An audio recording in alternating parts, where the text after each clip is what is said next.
en los altares. Y fue un mensaje de mucha corrección, fue un mensaje de prácticamente de muchos golpes espirituales.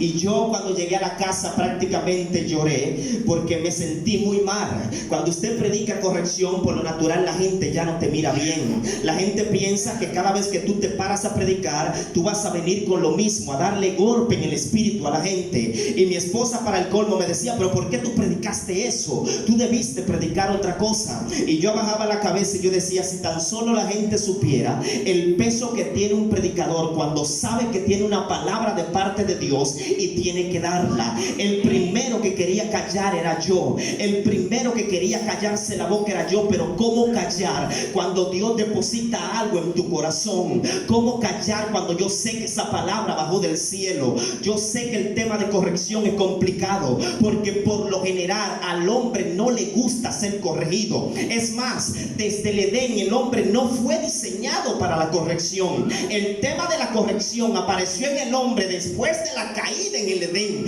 pero antes de la caída el hombre tenía 100% naturaleza divina. Pero yo he aprendido en la Biblia que bienaventurado es el hombre que acepta la corrección. Mi Biblia dice que la corrección al principio no es buena. Mi Biblia dice que en la multitud de consejos hay sabiduría. Mi Biblia dice que el que recibe consejo es sabio. Y cuando usted como creyente recibe la corrección que viene de arriba, usted se convierte en árbol plantado junto a corrientes de agua, que da su fruto a su tiempo y que su hoja no cae. Amén.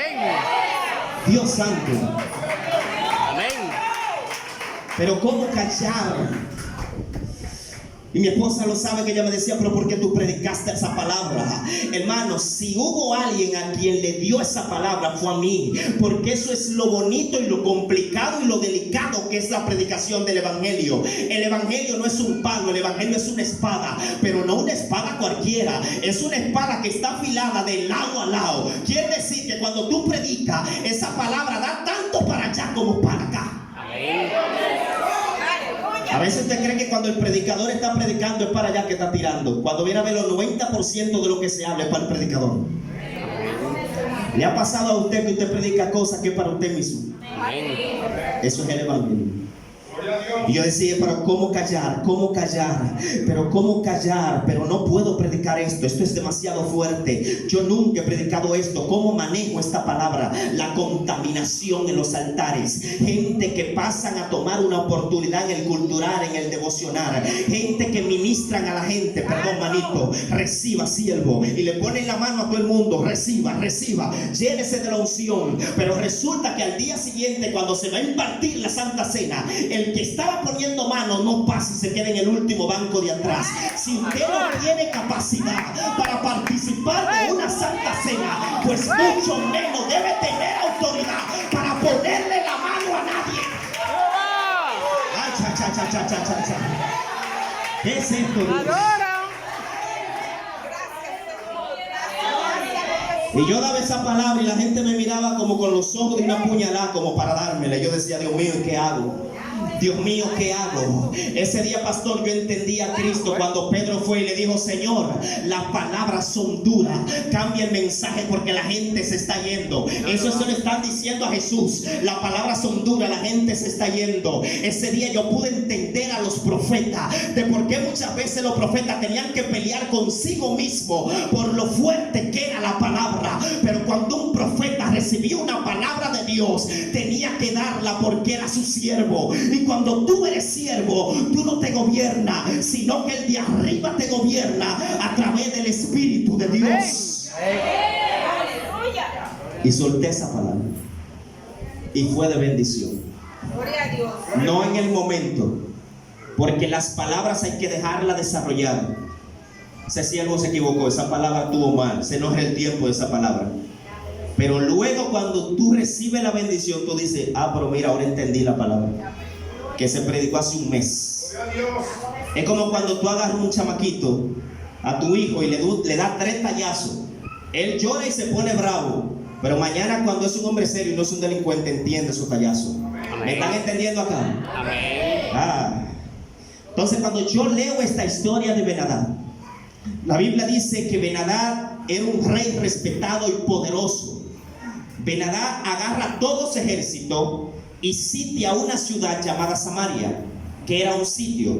Un sitio era cuando el rey tomaba todo su ejército militar y rodeaba por completo una ciudad, de tal manera que la ciudad tuviera que cerrar sus puertas, tuviera que cerrar sus muros, porque cerrando sus muros, eso significaba protección, eso significaba seguridad, eso significaba fortaleza. Mientras las puertas estaban cerradas, el sitio no tenía efecto en el momento. El rey que estaba dentro de la ciudad tenía que hacer un análisis con su ejército. O nuestro ejército tiene la capacidad de enfrentar al ejército que está afuera, o nosotros morimos de hambre aquí adentro. Mientras el sitio estaba, Samaria tenía que cerrar sus puertas. Pero ¿qué pasa? Que en la puerta de Samaria habría un gran comercio. Una cabeza se vendía por cientos de miles de pesos de la época de ellos. La economía de la ciudad de Samaria dependía 100% del comercio que se daba en esa ciudad. Si cerraban las puertas, entonces el comercio, la economía de esa ciudad caía por completo. Eso sucedió hace poco en el 2020 con la pandemia. Sucedió que apareció una pandemia, los países por seguridad cerraron los aeropuertos, cerraron la zona costera, cerraron los países, nadie entra, nadie sale, porque tenemos miedo de que el que venga traiga la enfermedad, y el país cerró por completo. ¿Qué pasó? Mucha gente empezó a pasar hambre, pequeños negocios quebraron, medianos negocios quebraron, grandes negocios de grandes empresarios quebraron. ¿Por qué? Porque la economía empezó a descender, y cuando la economía empezó a descender, entonces la gente empezó a pasar hambre. Dicen muchos economistas que si el país hubiese cerrado un mes más, no se sabe a dónde estaríamos. Eso sucedía en Samaria. Cerraron todo porque estaba sitiada la ciudad. Y cuando un sitio se hacía, eso duraba meses y hasta años. Imagínense, mientras había alimento, la ciudad estaba bien, pero cuando se acabó el alimento, empezó el problema. Todos los días era una noticia: se morían sus sueños, se morían sus hijos, se morían los ancianos, se morían las mujeres, se morían los hombres, se moría todo el mundo. Cada vez que el rey en el palacio escuchaba una noticia era: se murieron 10, se murieron 15, se murieron 20. El hambre era caótica. La gente de ese tiempo se comía el estiércol de la paloma, se comían los árboles, se comían la ropa, se comían las sandalias. Era tanto el nivel de demencia que ya había provocado el hambre, que dos mujeres hicieron un plan: tú tienes un hijo, yo tengo uno, vamos a matar el mío y vamos a comérnoslo. Imagínense el nivel de desesperación que había en la ciudad.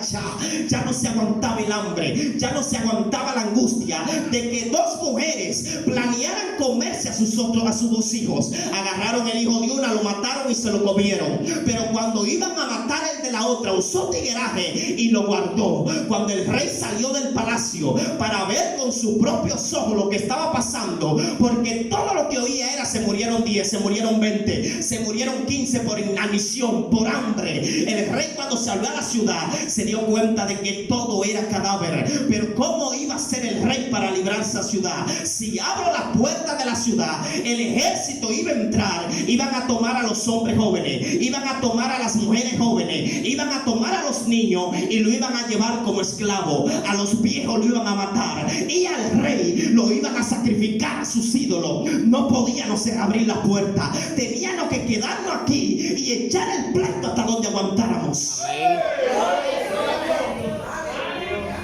Cuando el rey llegó a la puerta de la ciudad, rasgó su vestidura real, y dentro de la vestidura real había algo llamado cilicio, que cuando el rey se dejaba ver esa ropa, el rey le estaba diciendo al pueblo: estoy impotente, no tengo respuesta, no puedo salvarlo, que lo salve Jehová.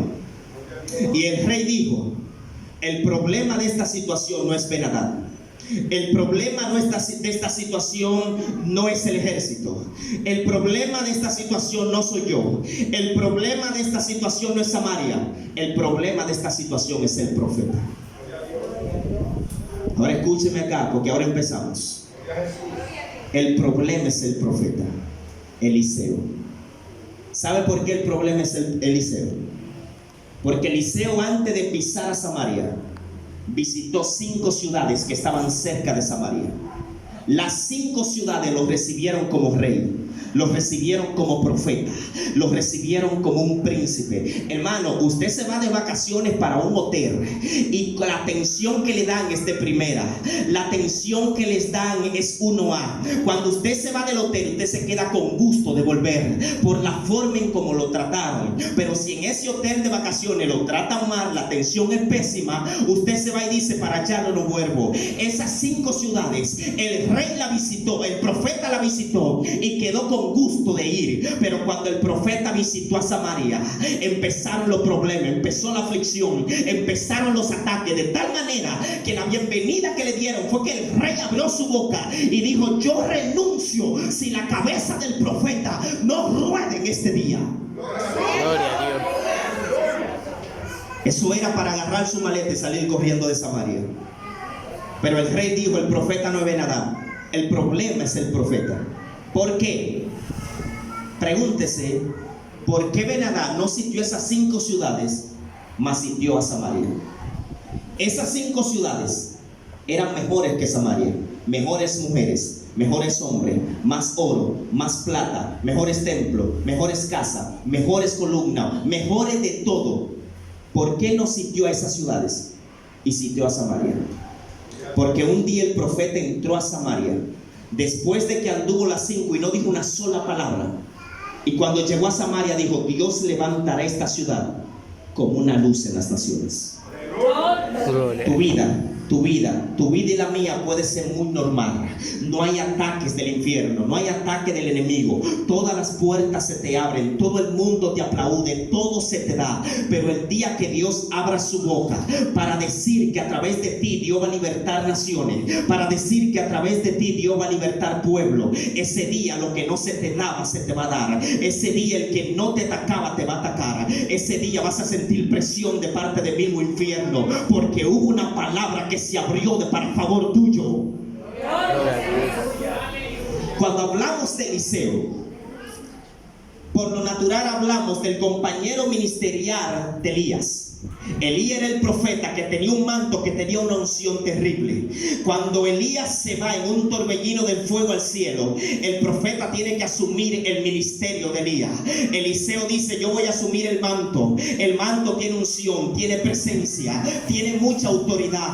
Y con ese manto yo vi a Elías vencer. Con ese manto yo vi a Elías triunfar. Con ese manto yo vi a Elías tener grandes batallas. Pero con ese manto yo vi a Elías cobardarse. Con ese manto yo vi a Elías esconderse. Con ese manto yo vi a Elías correr. Si yo voy a asumir el manto, voy también a asumir todas las aflicciones que él pasaba. Amén. Si yo voy a asumir lo que él tiene, yo necesito tener una doble porción de lo que él tenía. Amén. Porque la batalla será más fuerte, las aflicciones serán más fuertes. Hermano, no había algo más representativo a nivel celestial que un profeta en la tierra. Porque un profeta era lo más parecido a Dios en la tierra. Cuando iban a ungir a un rey, había que consultar al profeta. Cuando había que ungir a un sacerdote, había que consultar al profeta. Cuando iban a ungir a alguien, había que consultar al profeta, porque el profeta era la voz de Dios en la tierra. Por lo natural, el profeta tenía la boca en la tierra, pero sus oídos lo tenía en el cielo, porque el profeta por lo natural no hablaba por emoción, sino por convicción. El que habla por emoción se equivoca. Por eso las iglesias están llenas de gente que tienen 60 años esperando una profecía, y la Biblia me dice que si el profeta declara algo y no se cumple, tanto la palabra como el profeta son unos falsos. Yo no estoy hablando de esta locura de hoy, donde los llamados profetas van a las iglesias a hablar cositas bonitas para que le den una buena ofrenda. Profeta es otra cosa. Profeta es el voz en la tierra. ¿Sabe qué decía la Biblia en Génesis capítulo 1, pastor? Y decía Dios, porque no había profeta. Era Dios mismo que decía. Y decía Dios. Pero cuando aparecieron los profetas, esa palabra desapareció. Ahora lo que se dice es, así ha dicho Jehová. Así ha dicho Jehová. Amén. Quiere decir que yo no estoy hablando de esta locura donde aparecen en este día más de 250,000 profetas. Yo nunca en mi vida había visto tantos profetas como en este tiempo. El profeta fulano, la profeta fulana, el profeta. Gente que ni siquiera sabe lo que es ser un siervo de Dios y ya se están denominando profeta. Hermano, ¿cuánto te han consultado a ti para ungir a un pastor? ¿Cuántas veces te han consultado para ungir un líder? ¿Cuántas veces te han consultado para ungir un diácono? Tú ni siquiera sabes lo que es el profeta, porque la gente piensa que el profeta era el que profetizaba. Eso era lo de menos. El profeta era el hombre que Dios había escogido para que sea su boca en la tierra. El profeta era el hombre que cuando decía así ha dicho Jehová el Señor, todo el pueblo escuchaba porque era la voz de Dios en la tierra. Amén. Ahora escúcheme porque voy a hablar serio aquí. Cuando yo hablo de profeta, estoy hablando de gente como Jeremías, que Dios lo tomó desde el vientre de su madre y lo dio por profeta a las naciones. Cuando yo hablo de profeta, estoy hablando de gente como Ezequiel, que Dios lo llevó a un valle de huesos secos para que profetizara donde no había esperanza. Cuando yo hablo de profeta, estoy hablando de gente como Elías, que se pararon frente a 450 profetas de Baal y pudieron cantar victoria en el nombre del Señor. Cuando yo hablo de profeta, estoy hablando de hombres como Eliseo, que un día visitaron a una viuda y cambiaron su historia por completo. Cuando yo hablo de profeta, estoy hablando de gente como Eliseo, que un día agarraron un palo y lo tiraron al agua y flotó el hierro del hacha que se había caído. Gloria. Ay, cha, cha, cha, cha, cha. ¿Alguien es profeta aquí? Sí, porque parece que la palabra profeta como que llena la agenda del predicador. En los 90 se escuchaba mucho una palabra: reverendo, reverendo, reverenda. Ya se caducó. Ahora es profeta todo el mundo. Yo vi un cartel, y esto no es crítica, esto es mensaje. Yo vi un cartel en una red social de 8 expositores en un congreso. 6 tenían denominación de profeta. Yo quisiera saber qué tan grande te vuelve ese término. Porque lo más grande que puede tener un hombre de Dios es llamarse siervo de Jesucristo. Porque cuando tú eres siervo, tú eres chiquito y eres...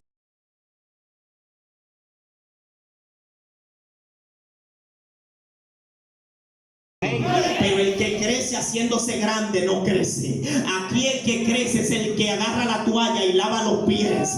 Aquí el que crece es el que se pone a la mesa como el que sirve. No sé, alguien no me está escuchando. Aquí el que es el que crece. ¿Sabe qué hacía el apóstol Pablo? El hombre más grande de la dispersación de la gracia, que donde llegaba decía: Pablo apóstol, siervo de Jesucristo.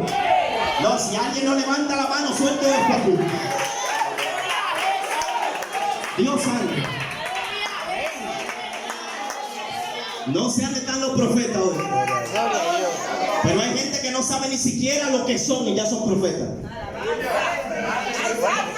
Me voy a meter en una profundidad, pastor. Yo no sé cuál es la doctrina. Me imagino que es la misma de allá. Escuche esto. En la gracia hay 9 dones dados por el Espíritu Santo a la iglesia. Escúcheme acá para que no se pierda, porque esto va a ser profundo. Y probablemente el 80% de la iglesia no esté de acuerdo conmigo. Hay 9 dones, y dentro de esos 9 dones dados del Espíritu Santo a la iglesia de hoy, hay uno que se llama don de profecía. Y como Dios utiliza el que Él quiere y como Él quiere, Dios puede utilizar a cualquier hermanito para que dé una palabra profética a la iglesia o a alguien. Cuando esa palabra profética bajo el don de profecía que se activó por el Espíritu Santo se da y se cumple, ¿sabe qué pasa con la iglesia? Que empieza a mirar al hermanito como un profeta. ¿Sabe qué hace el hermanito dentro de su grandeza y su orgullo? Yo soy profeta porque declaré algo que se cumplió. No, papá, tú no eres profeta. Tú diste una palabra profética bajo el don de profecía, que es diferente. Pero profeta es otra cosa. Cuando un profeta da una palabra, gentes insignificantes como Abraham se convierten en padres de la fe. Cuando un profeta da una palabra, tartamudos como Moisés se convierten en líderes poderosos. Cuando un profeta da una palabra, escúcheme aquí, hombres cobardes como Gedeón salen de la cueva convertidos en valientes. Cuando un profeta da una palabra, hombres insignificantes como David salen del campo para ser ungidos y convertirse en rey. Cuando Dios da una palabra, estoy hablando con alguien. Cuando Dios da una palabra, estoy hablando con alguien. Cuando Dios da una palabra, como Esdra se convierten en sacerdotes de relevancia. Cuando Dios da una palabra, escúcheme, cuando Dios da una palabra, por lo general religiosos como Saulo se convierten en apóstoles con evidencia. Gloria.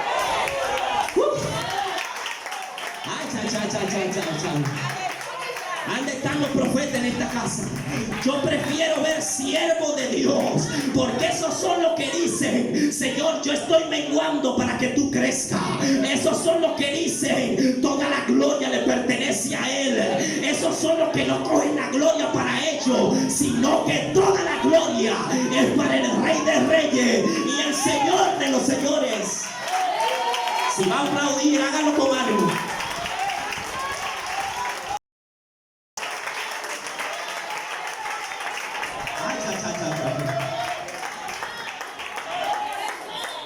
Dios santo. Se fue los profetas. Pero no es lo mismo un profeta de la ley que lo que se movía proféticamente en la gracia. Ni es lo mismo ni es igual. Gloria a Dios. Ni es lo mismo ni es igual. Aprendí que un profeta no tiene voluntad propia. Cuando Dios te toma y te unge para su servicio, tú abres la boca para decir lo que dijo el apóstol Pablo: ya no vivo, Él vive ahora. Y lo que antes yo vivía en la carne, ahora lo vivo en la fe del Hijo de Dios. Cuando tú eres ungido para Él, escúcheme porque esto es grande, tú no tienes voluntad propia. Un día Dios puso una palabra santa en la boca de un profeta llamado Jonás y le dijo: esa palabra tú la vas a declarar en Nínive. Pero el profeta salió para Tarsis. Parece que a Jonás se le olvidó cuál era el Dios al que le estaba sirviendo. Parece que se le olvidó que Dios es Dios en la tierra y Dios es Dios en los cielos. Parece que se le olvidó que Él es el Todopoderoso. Parece que al profeta se le olvidó que de la nada Dios podía levantar una gran tempestad y que Él cayera al mar y que de repente apareciera un gran pez que se lo tragara por completo sin darle un solo mordisco, y que cuando lo vomitara precisamente en la ciudad donde Dios quería que se... No hay voluntad propia. Esa palabra es para Nínive. Me voy para Tarsis. Lo agarran y lo vomitan precisamente en Nínive. Porque lo que el Espíritu diga, eso se hará. El hambre no se aguantaba. El hambre era insoportable. Hermano, para que una gente se come el estiércol de la paloma, la pupú de la paloma, el nivel de demencia ya estaba fuera de control. Totalmente. Ahí lo único que se escuchaba era: se murió, se murió, se murió, porque el hambre era insoportable. Nada entraba, nada salía, porque estaba sitiada la ciudad. Sitiada por completo. Mientras había alimento todo estaba bien, pero cuando se acabó el alimento, ¿qué hacemos? Comernos lo que aparezca, uno con otro. Cuando una madre piensa en matar a sus hijos y comerse, el rey se quitó el cilicio y dijo: señores, yo no puedo hacer nada. Esperemos que no muramos. Pero el problema aquí es el profeta, porque el profeta fue el que declaró una palabra profética sobre esta ciudad. Gloria. Y esas 5 ciudades que yo mencioné ahorita eran mejores que Samaria. Quiere decir que el problema no era Samaria, era la palabra. Había que sitiar la palabra para que la palabra no hiciera efecto. Y el rey dijo: busquen al profeta. Escúchenme acá. Cuando agarraron un ejército por completo a buscar al profeta que estaba en casa en Samaria. Hermano, un ejército para agarrar a un solo hombre. ¿Por qué no agarraron ese ejército y fueron a pelear con Ben-Hadad? Un ejército para ir a buscar al profeta. Cuando el criado de Eliseo vio ese ejército, el criado de Eliseo empezó a temblar de miedo. Las piernas le temblaban. Pero la Biblia dice que el profeta estaba sentado, quieto como un león. Y ese ejército de gente a caballo, bien armado, a buscar al profeta. El siervo de Eliseo decía, ¿qué vamos a hacer? Tengo miedo, mire el ejército que viene. Y el profeta tranquilo, sentado, confiado como el león. ¿Sabe por qué? Porque cuando tú sabes a quién le sirve, las antimañas del diablo no te mueven. Las antimañas del diablo no te impresionan. Las antimañas del diablo no te mueven de lugar. El profeta estaba quieto, confiado como el león. Y de repente el profeta empezó a orar y le dijo a Dios, ábrele los ojos al criado. Y cuando se le abrieron los ojos, el profeta le dijo, mira para la colina. Y cuando miró hacia el monte, había un ejército celestial de hombres a caballo, bien armado. Y ese día Eliseo le dijo, son más los que están con nosotros que los que están en contra. ¡Gloria! Son más.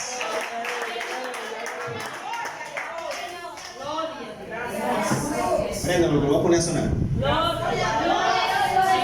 Cuando el ejército llegó donde Eliseo, porque Eliseo no sale corriendo, no es un prófugo. Hay una palabra fluyendo en la ciudad. Y esa es la palabra que está causando todo este problema que yo le estoy contando. Todo este problema que le estoy contando lo causó esa palabra. Dios levantará Samaria como una luz en la tierra. Cuando el ejército llegó y le dijo, te mandó a buscar el rey, hay problema contigo. El profeta abrió la boca y dijo, mañana a estas horas todo terminará. Qué bueno, hermano, que vivimos por fe. Porque hay cosas en la Biblia que si no es por fe, ni usted ni yo la creemos. Esa es una de ellas. Hay cosas que con la ciencia y con todo lo que tenemos hoy se comprueban y se verifican si son verdad o son mentiras. Pero hay cosas que obligatoriamente la fe tiene que entrar en juego. Y como no vivimos por vista, sino por fe, el profeta dijo, mañana a estas horas todo acabará. Cualquier persona con cordura dijera, ese hombre está loco. Todo el que pasaba decía, esa gente no se levantan en 1000 años. Pero el profeta abrió la boca y le dijo, mañana a estas horas todo acabará. Déjalo ahí, Cristo. Mañana todo acabará. Escucha esto, Sandy. ¿Por qué el profeta dijo mañana y no dijo hoy? ¿Por qué dijo mañana y no dijo hoy? Escuchen, siempre antes del día grande de Jehová siempre va a haber una noche oscura que pasa. Antes de José convertirse en el siervo y en el ministro del tesoro, tuvieron que quitarle una túnica de colores, echarlo a una cisterna, venderlo como esclavo, calumniarlo, meterlo a la cárcel para que llegara donde Dios dijo que él tenía que llegar. Antes de Moisés convertirse en el libertador, tuvo que matar a un hombre abusador y salir corriendo a pasar hambre y a pasar frío al desierto. Antes de David convertirse en rey, tuvo que enfrentarse a las fieras del campo. Antes de Cristo darnos salvación, tuvo que pasar por el Calvario. Alguien póngase de pie.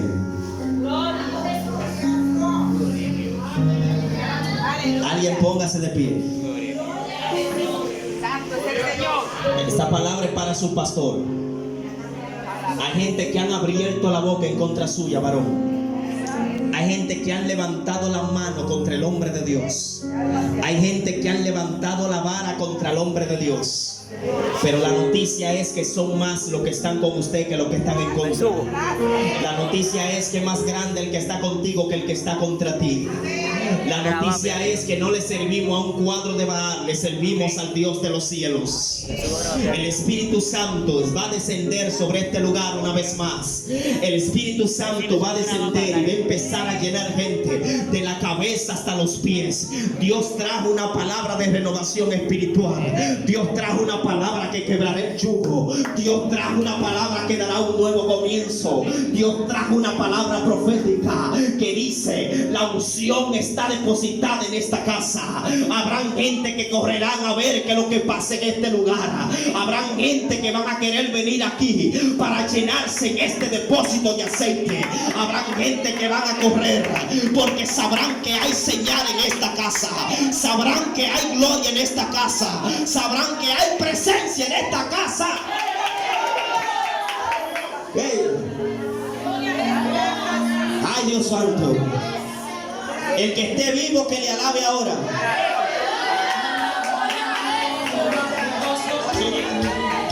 Alguien que tenga una toalla, agárrela.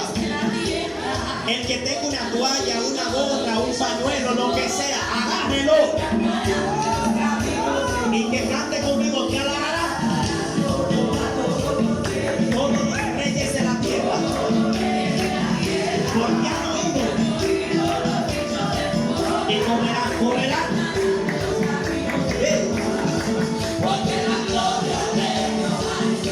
Porque Jehová es perfecto.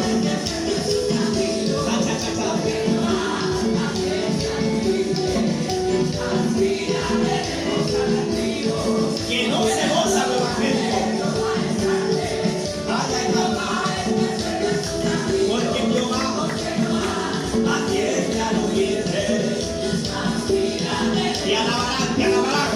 Te alabarán como a todos los reyes. El que esté vivo que le alabe. Porque han oído los dichos de tu boca.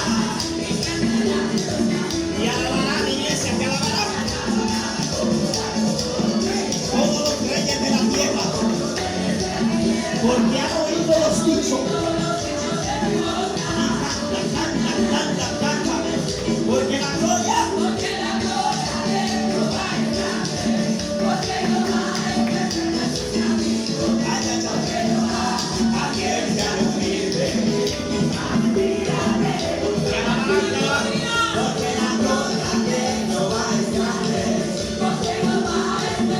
El evangélico no se goza. Más bien, iglesia, alaba en todo tiempo. Alaba en todo tiempo. Alaba en todo tiempo. Alaba en todo tiempo. Alaba en todo tiempo. Alaba en todo tiempo.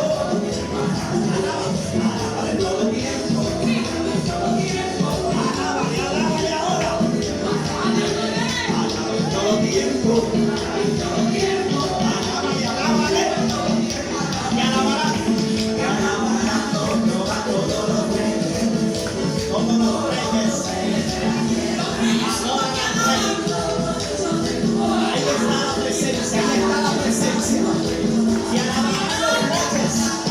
Ahí está la unción del santo. Dios santo. Y cantarán. Porque la gloria. Porque Jehová es perfecto en sus caminos. Porque Jehová atiende a los fieles. Más mira. Porque la gloria de Jehová es grande. Porque Jehová más mira. Alaba en todo tiempo. Alábale ahora. Santo. Alaba en todo tiempo. Que le alabe que se goza.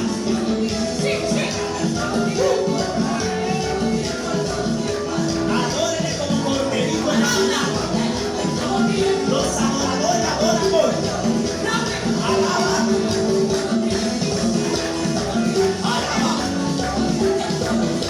Alaba. En todo tiempo. En todo tiempo. Que no se caiga la unción. Que no se caiga la unción. Alaba en todo tiempo.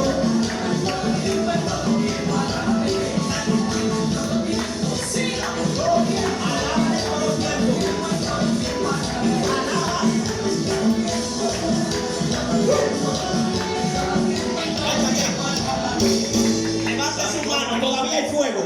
Todavía hay fuego, todavía hay fuego. Tenemos un minuto más, todavía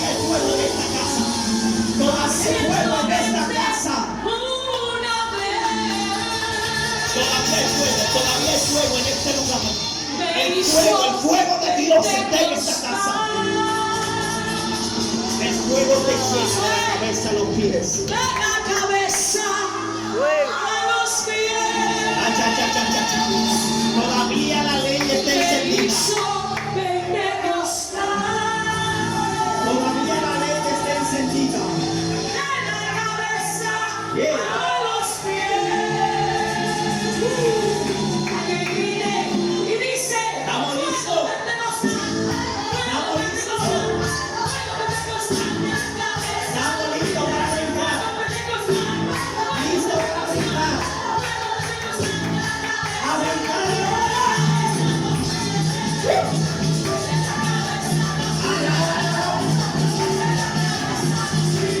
Llénate de la cabeza a los pies. Luego pentecostal.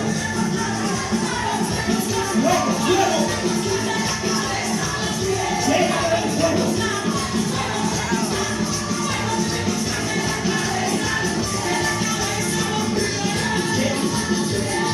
Nuestro hermano pastor. De la cabeza a los pies, llénate de ti.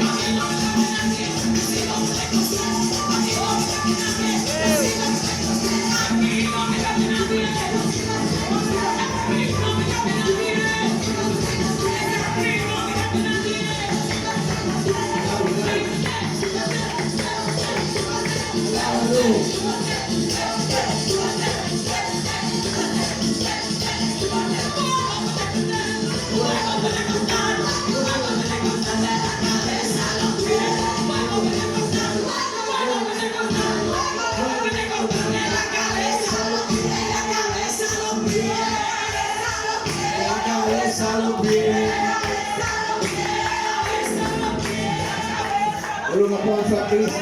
Aleluya. Alábalo que Él vive. Adóralo.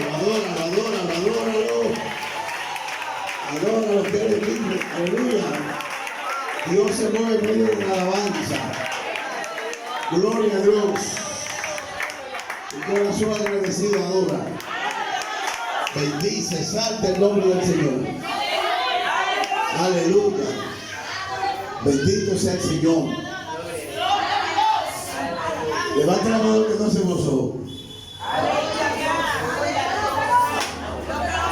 Los que no se gozaron.